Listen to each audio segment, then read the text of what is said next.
బలిపీఠం బలిపీఠం యెహోవాకు బలిపీఠం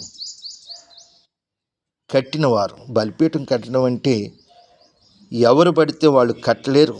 దేవుని కృప, దేవుని ఆత్మ, దేవుని యొక్క అనుగ్రహం కావాలి. నోవహు బలిపీఠం కట్టాడు. అబ్రహాము ఒకటి కాదు అనేక బలిపీఠాలు కట్టాడు. ఇస్సాకు బలిపీఠం కట్టాడు. యాకోబు బలిపీఠం కట్టాడు. అబ్రహాము, ఇస్సాకు, యాకోబు ఈ ముగ్గురు కూడా బలిపీఠాలు బాగా కట్టారు. మోషే, గిద్యోను, యెహోషువ, మనోహ వీరు కూడా బలిపీఠాలు కట్టారు.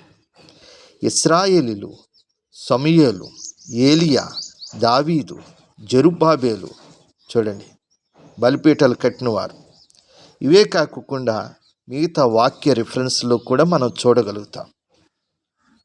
నోవహు, అబ్రహాము, ఇస్సాకు, యాకోబు, మోషే, గిద్యోను, యెహోషువ, మనోహ, ఇశ్రాయేలీలు, సమూయేలు, ఏలియా, దావీదు, జెరుబ్బాబెలు.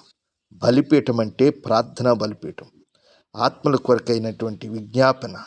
మన జీవితాలు సరిచేసుకోవడానికి అనుదినము ఆయన పాద సన్నిధిలో ఉండటమే బలిపీఠానికి నిర్మాణం ఏర్పాటు చేసుకోవడం, నిర్మించుకోవడం.